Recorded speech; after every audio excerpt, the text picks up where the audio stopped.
tahiin agad, sulsihin agad kung may parang mapipilas, kaysa antayin mong mapunit ng malaki, mas mahirap mag-repair. Sa kasaysayan, ating tutunghayan ngayon, kasaysayan ni Nabal, he made a big mistake that could rip his whole family apart. His very wise and beautiful wife Abigail does a stitch in time, and the question is, will she save 9? Imbes na 9 stitches, isa lang, pagtama at mabilis ang paggawa. Ganyan ang ating matututunan kay Abigail. 1 Samuel 25, 2-9. Nabal was a very rich man who lived in Maon. He owned 3,000 sheep and 1,000 goats. His wife Abigail was sensible and beautiful. In other words, this man had so much to lose. Ang yaman-yaman niya, ang ganda-ganda ng kanyang asawa, matalino pa, masarap ang kanyang buhay, dapat niyang alagaan kasi malaki ang mawawala sa kanya pag siya ay nagpabaya. Verse 4, one day, Nabal was in Carmel having his servants cut the wool from his sheep. David was in the desert when he heard about it. So he sent 10 men to Carmel with this message to Nabal. I hope that you and your family are healthy and that all is going well for you. I've heard that you are cutting the wool from your sheep. Ang kayamanan noong unang panahon, mga tupa at perang malaki pagka tinatanggal na yung kanilang mga balahibo dahil yan ay nagiging tela. Ibinebenta yon, mahal. Kaya kadalasan pagka tatanggal na sila, naggugupit na sila ng mga buhok ng mga hayop na ito, ay palang piyesta. Pinapakain ng mga nanunulungan, sinusweldohan sila, masigla ang lahat kasi may perang darating. Meanwhile, sa panahon na ito, si David ay hindi pa hari. Ang hari pa ay si Saul. And David had become a fugitive. Dahil si Saul ay nagalit kay David, nagselo siya na baka agawin ni David yung kingdom, naging etchepuera si David. Wanted siya at gusto siyang ipapatay ni Saul. Lahat ng mga tao naman na naniniwala kay David at katulad niya ring na puwera sa lipunan, mga outsiders, naging mga taong labas, so to speak, nandun sila sa mga bundok-bundok, sa mga bukid-bukid na malayo sa gobyerno, pero yung mga taong naninirahan doon, pwede nilang nakawan, pwede nilang kikilan, o pwede nilang ipagtanggol sa mga tulisan. In both cases, the people in the countryside were expected to give this group of men some financial reward for protecting them or protection money for not molesting them. Yan ang sitwasyon. Yung mga kanya-kanyang pangkat na mga lalaking sandatahan na kalaban ng gobyerno at hindi nagpapa-submit sa gobyerno, kumukuha sila ng pera sa mga tao doon sa probinsya. One, para hindi nila nakawan o patayin o saktan yung mga tao. Or number two, dahil ipinagtatanggol nila sa mga tulisan. So, sa panahon ngayon ng pag-aani ng mga buhok nitong tupa na ito, nagpadala si David ng tao kay Nabal. Siyempre, ang kanilang goal, makahingi man lang ng pagkain, makahingi ng mga konting reward, dahil hindi naman nila inaano yung mga tauhan ni Nabal na nasa kanilang paligid. So sabi niya, I've heard that you are cutting the wool from your sheep. And to continue, when your shepherds were with us in Carmel, we didn't harm them, and nothing was ever stolen from them. Ask your shepherds, and they'll tell you the same thing. My servants are your servants, and you are like a father to me. This is a day of celebrating, so please be kind and share some of your food with us. David's men went to Nabal and gave him David's message. Then they waited for Nabal's answer. So nagpadala itong si David ng representative, spokesperson, para manghingi ng kung ano mang maibibigay sa kanilang pagkain. Dahil nga sila ay mga nandun lang at paikot-ikot lang sa mga bukid-bukid, wala naman silang regular source of food. At ipinaalala ni David through the messenger kung gaano sila naging mabuti sa mga tao at mga hayop at mga kayamanan ni Nabal na hindi nila inano at walang nakagalaw sa mga yon habang binibigyan nila ng proteksyon. Matapos ibigay ang mensahe, naghintay ng sagot ang messenger. David's request was by the standards of the time reasonable and very polite.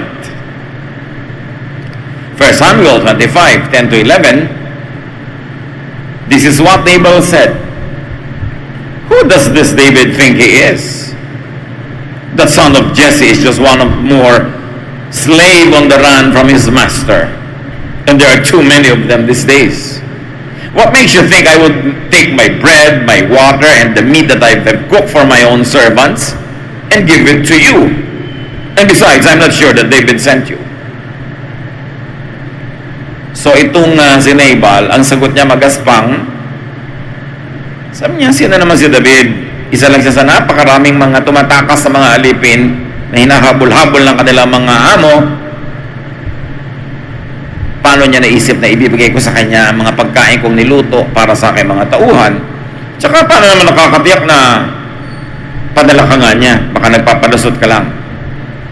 So Nabal belittled and insulted David and turned down David's request in very rough terms. 1 Samuel 25, 12 to 13, the men returned to their camp and told David everything Nabal had said. Everybody, get your swords, David ordered. They all strapped on their swords. 400 followed David. Nagpanting-antay nga ni David nung madinig niya yung magaspang na sagot at yung tahasan at diretsahang pagtanggi sa kanyang hiling. So, sabi niya, isuot niyo lahat ng inyong mga sandata at lulusob tayo. 400 battle-trained and battle-seasoned men followed David patungo sa kampo ni Nabal. What was going to happen? Definitely a massacre. Ano naman ang laban ng mga naggugupit ng mga buhok ng mga tupa dito sa darating na 400 na mga matitipuno at mga sanay sa digma? 1 Samuel 25, 14 to 17. Meanwhile, one of Nabal's servants told Abigail, David's men were often nearby where we were taking care of the sheep in the fields. They were very good to us. They never hurt us, and nothing was ever stolen from us while they were nearby. With them around day or night, we were as safe as we would have been inside a walled city. David sent some messengers from the desert to wish our master well, but he shouted insults at them. He's a bully who won't listen to anyone. Isn't there something you can do? Please think of something, or else our master and his family and everyone who works for him are all doomed. So a servant informed Abigail. Ikinuwento niya. Nagpadala si David ng mga tauhan sa asawa mo, Mrs. Madam, na pinagsabihan naman niya ng pangit, tinanggihan niya. Sabi, ito pong sila David, ang bait-bait sa amin. Walang nakapagnakaw sa amin, walang nakagalaw sa amin, basta't nandiyan sila sa paligid. At sila man, hindi nila kami ninakawan kahit kailan. Kailangan mag-isip po kayo, ma'am, ng paraan. Kasi kung hindi, ubos tayong lahat. Dahil ginalit niya si David na napakatapang pa naman. So a servant informed Abigail, spoke for David, pinuri niya si David, blamed Nabal, his employer, and urged Abigail to do something. So the servant was equivalent to a stitch in time. Gusto niyang manulasi agad bago mapilas ang tela, kesa hayaan mo na itong magkapilas-pilas at saka siya ngayon magre-repair. 1 Samuel 25, 18 to 19, Abigail quickly got together 200 loaves of bread, 2 large clay jars of wine, the meat from 5 sheep, a large sack of roasted grain, 100 handfuls of raisins, and 200 handfuls of dried figs. She loaded all the food on donkeys and told her servants, take this on ahead. I'll catch up with you. She didn't tell her husband Nabal what she was doing. Another stitch in time. Nung marinig nitong si Abigail, na ganun pala ang panganib na nakaakma, nakaumang sa kanyang buong sambahayan at sa lahat ng kanilang mga tauhan at kayamanan, agad-agad siyang nagpadala ng sangkaterbang pagkain kay David. Inilulan nito sa mga buriko, sa mga hayop na magdadala, at sabi niya, mauna na kayo, magmadali kayo, susunod ako sa inyo, dalhin nyo agad yan. It was a stitch in time. Para nga naman kung sakaling papunta na si David sa kanyang bahay, masalubong ang mga regalo at baka magbago ng isip. 1 Samuel 25:20, Abigail was riding her donkey on the path that led around the hillside when suddenly she met David.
David and his men heading straight at her. So nakasakay siya sa kanyang maliit na sasakyang hayop at sa pang-isang liko sa may mga bangin ay biglang nasa lubong niya ang sandatahang 400 lalaki. Anong gagawin niya? How do you stitch in time? Paano ka manunulsi agad para huwag nang lumaki ang punit? Apologize. Say sorry. At ngayon pa lang mga kapatid, hinahamon ko na kayong isipin na ang sarili-sarili niyong buhay, huwag lang itong buhay ni Abigail.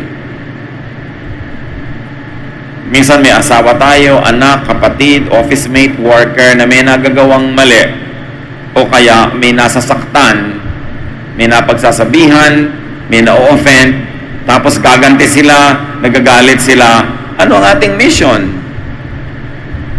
Tingnan natin ang ginawa ni Abigail. Agad-agad siyang nagpadala ng mga pagkain at sumunod siya at nasa lubong niya. Lessons in life, how to apologize. Lessons from Abigail. So dalawa na ngayon ang iniisip natin. Si Abigail, si Nabal, si David, at tayo. Kasi sa buhay-buhay natin mga kapatid, minsan tayo si Nabal, minsan tayo si Abigail, minsan din tayo si David. O tayo yung katulong na nagmalasakit at nagsalita. First lesson from Abigail, go to the offended person at once. Kung alam natin na partido natin ang nakagawa ng mali, nakasakit, nakapagsalita ng hindi tama, kahit hindi kayo yon, pero kamag-anak nyo, kasama nyo, go to the offended person at once. Do not make him or her come to you. Kasi pag siya pang nagpunta sa inyo, sobrang naluto na yung galit niya bago siya makarating, handa na yung sumabog, kailangang salubungin bago sumabog yung kanyang galit. So si Abigail, sumalubong. 1 Samuel 25:21-22, David has just been saying, I surely wasted my time guarding Nabal's things in the desert and keeping them from being stolen. I was good to him, and now he pays me back with insults. I swear that by morning there won't be a man or boy left from his family or his servants' families. I pray that God will punish me if I don't do it. So yun ang sentimiento, himutok na ibinubulala itong si David nung masalubong siya ni Abigail. So niya, nasayang lahat ng kabutihan ko dyan sa Nabal na yan. Kaya sinasabi ko sa inyo, bago dumating ang bukas, ubos ang lahat ng lalaki kasi kahit mga binatilyo at batang lalaki sa lahi niyang Nabal na yan at pati sa lahi ng lahat ng kanyang tauhan. So, how many more stitches will now be needed pag nangyari yung kay David? 9 stitches or more.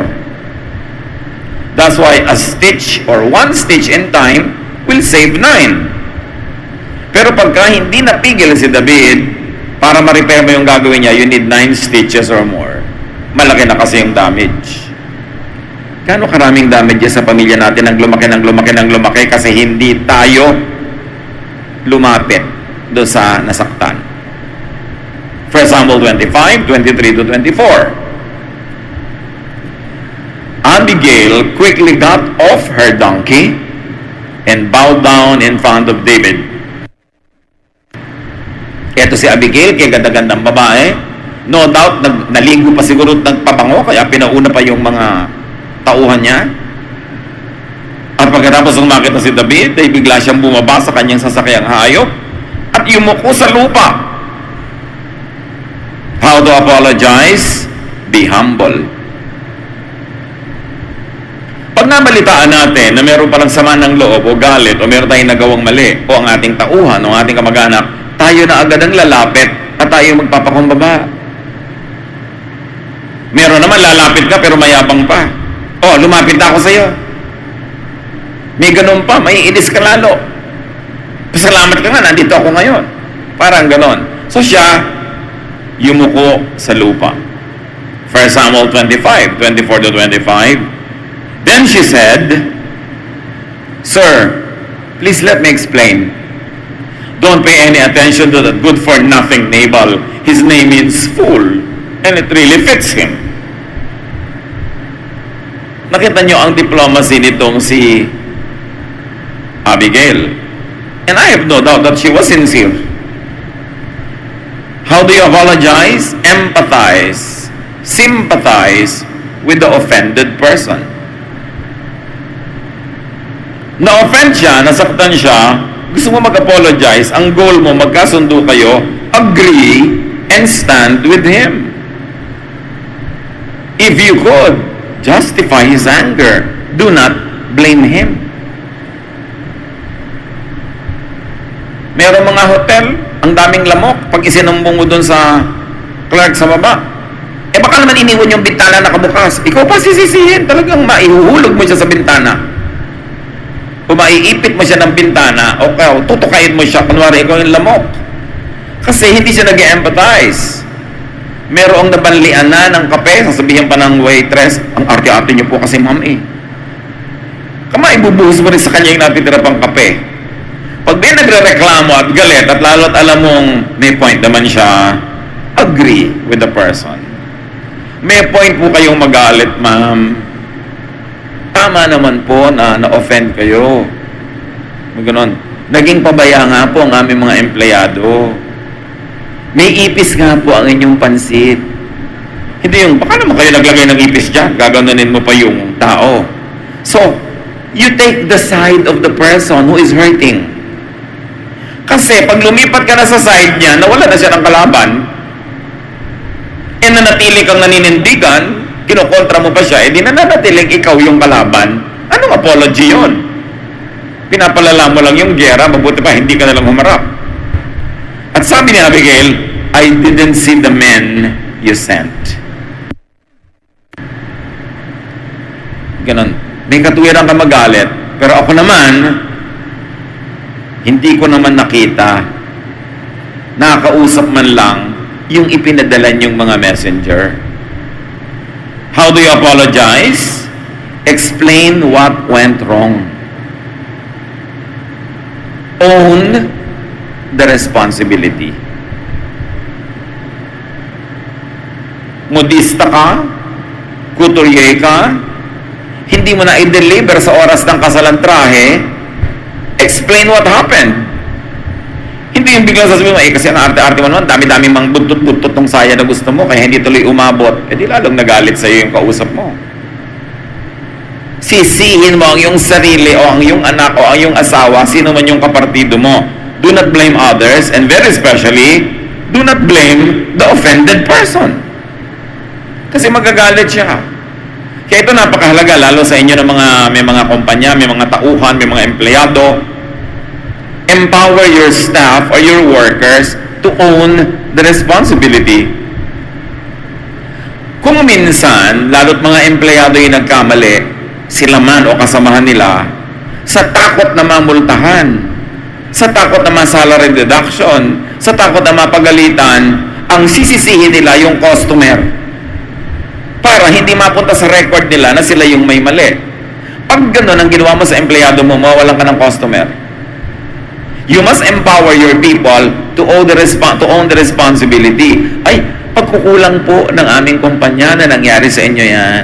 Pagkukulang po ng aking kasamahan, kamalian po namin, hindi yung baka naman po kayo mali. Ganyan. Magagalit lalo siyempre yung tao.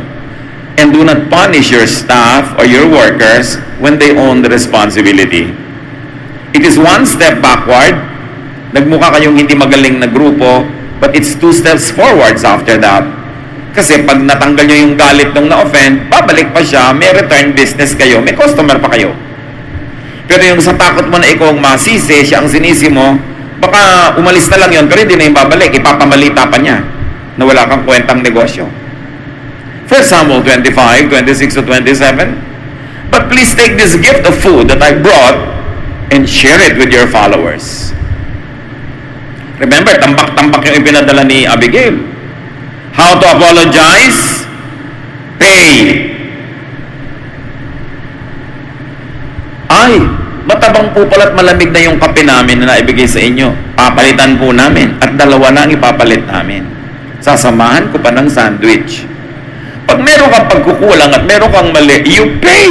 You give gifts. You don't just say, sorry. Yun lang, sorry lang. Walang regalo, walang bayad. Anong mapapala ko na patawarin kita? Wala akong mapapala. So bakit kita papatawarin? At saka, nagkamali ka sa akin? Nagpa-reserve ako ng hotel. Pagdating sa hotel niyo, puno kayo. Tapos sorry lang? Hindi dapat sabihin, ititira po namin kayo sa bahay ng may-ari ng hotel. Bumalik kayo next week. 1 linggong libre. You should pay. Hindi pwedeng sorry lang. Noong 1970s, ang Bayanihan Dance Company magkakaroon ng performance sa Russia.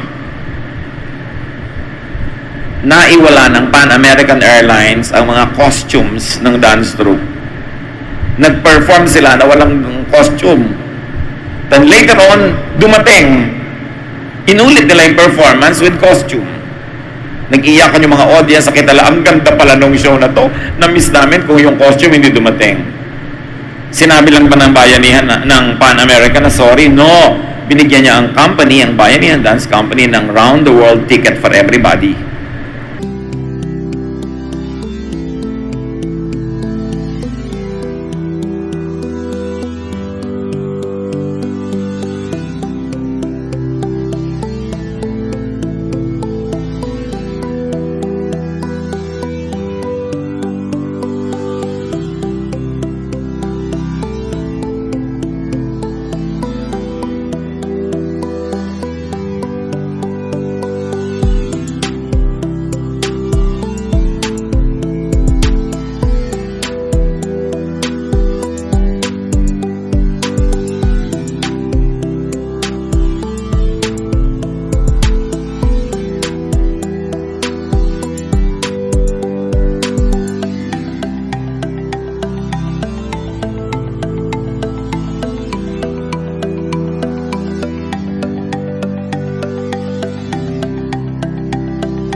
Ganon ang nagkakamali. Hindi sorry lang, tapos yun lang, tapos na. Pay. 1 Samuel 25, 26 to 28, the Lord has kept you from taking revenge and from killing innocent people. Please forgive me if I say a little more. How do you apologize? Formally, clearly, request for forgiveness. Patawarin niyo po ako. Pagpasensyahan nyo na po, malinaw. Hindi yung vague. Parang humihingi ka ng sorry, hindi mo na humihingi ng sorry, hindi clear. Dapat clear. Because you own the responsibility, you own it, and you pay, and you formally ask, patawarin nyo na po ako. 1 Samuel 25, 28 to 31, the Lord will always protect you and your family, patuloy ni Abigail, because you fight for Him. I pray that you won't ever do anything evil as long as you live. The Lord your God will keep you safe when your enemies try to kill you. But He will snatch away their lives quicker than you can throw a rock from a sling. The Lord has promised to do many good things for you, even to make you the ruler of Israel. The Lord will keep His promises to you, and now your conscience will be clear, because you won't be guilty of taking revenge and killing innocent people. Anong ginawa dito ni Abigail, and how do we apologize? Encourage the offended person to forgive you. Make forgiving attractive and beneficial to him or to her. Kaya sinabi ni Abigail, you're a great man, and you will do even greater things. Huwag mong dungisan ang iyong pangalan at dangal. Huwag mong dumihan ang iyong kamay ng maruming dugo. Pag pinatay mong lahat ang mga taong ito, ginawa nila sa'yo. Bagamat malaki ito, pero mas malaki pa ang naghihintay sa'yo na kadakilaan. Kaya huwag mong i-disqualify ang sarili mo doon sa pagpatol mo dito sa pagkakamali na ito na tinatanggap naman naming mali. Narito ako at nagbabayad. Sorry talaga. You encourage the person to forgive you by letting them see the benefits of forgiveness. 1 Samuel 25, 32 to 35, David told her, I praise the Lord God of Israel. He must have sent you to meet me today. Heaven sent ka, beautiful Abigail. And you should also be praised. Your good sense kept me from taking revenge and killing innocent people. If you hadn't come to meet me so quickly, every man and boy in Nabal's family and in his servants' families would have been killed by morning. I swear by the living Lord God of Israel, who protected you, that this is the truth. David accepted the food Abigail had brought. Don't worry, you can go home now. I'll do what you asked. Nakaligtas ang pamilya. Bakit maraming gulo lumalaki? Kasi kinakampihan nyo agad yung asawa nyo, kakampihan mo agad yung anak mo, kakampihan mo agad yung kabarangay mo, kakampihan mo agad yung kababaryo mo. Dumadami ang participant sa giyera, imbes magkaroon ng ambassador, ang dumami, sundalo. Bakit nagalit na nga, lalo pang nagalit? Kasi siya pa sinisi mo. Kasi sa takot mong masisi, ibibigay mo sa ibang sisi. O kaya sisisin mo ang buwan, ang araw, ang baha, ang lindol, ang mga ibon, ang mga langgam. Except yourself. A soft answer turns away wrath. And when you own the responsibility humbly and say sorry and pay, I tell you, you will get what you ask for, which is forgiveness. Tandaan nyo ito, hindi sapat ang sorry. Sabihin nyo nga sa katabi nyo yan. Merong asawa, 3 buwang hindi uuwi, tapos sasabihin sa wife, sorry. Yun lang. Eh kung pagsabi mo naman sorry, may inyabot kang brilyanting sing-sing, baka madali-dali ang pagpapatawad sa'yo. At pag nagagalit yung asawa, sabi, yan lang nagagalit ka na, pwede sabihin, alam mo, tama ka talaga magalit. Mali talaga ako na umuwi ako ng ganitong oras. Sorry. By the way, eto ang pansit. So, dadali. Hindi yung ikaw na nga ang may kasalanan, ikaw pa yung galit o naggagalit-galitan para mabaligtad mo siya at nang hindi na siya magalit pa. Gusto niya ng kapayapaan, katahimikan sa mundo, apologize. Say sorry at once.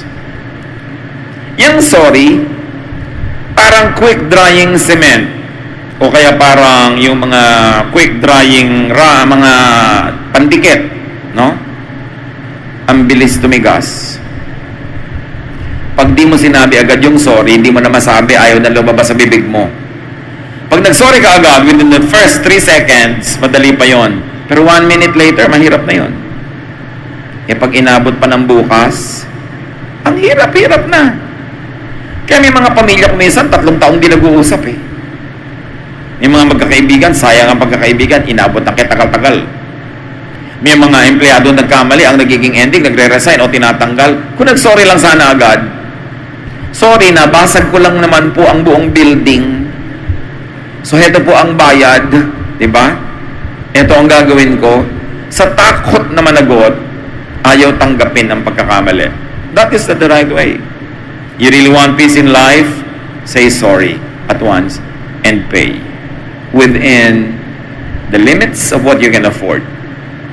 At kung ikaw naman si David, pag nag-sorry na yung tao, forgive na. Lalo asawa mo, tatay mo, anak mo, kapatid mo, nag-sorry, forgive na. Ano pag gusto mo, pahabain pa? Kailan mo papatawarin? Pag namamatay na o naghihingalo ka na, tsaka nagpapatawaran. Ang haba-haba ng buhay, hindi nag-uusap. Kung kailan namamatay na sa ospital, tsaka pa ipapatawag o dadalawin para lang mag-uusap. Sayang naman.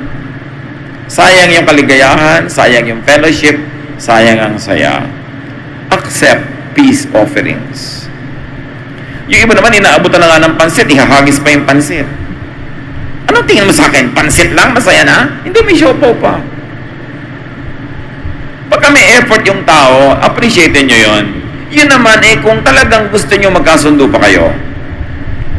Ngayon, kung nag-iinarte ka lang para dagdagan pa ang panunuyo, huwag ka na mag-inarte. Tanggapin mo na yun, tsaka ka na lang bumawi.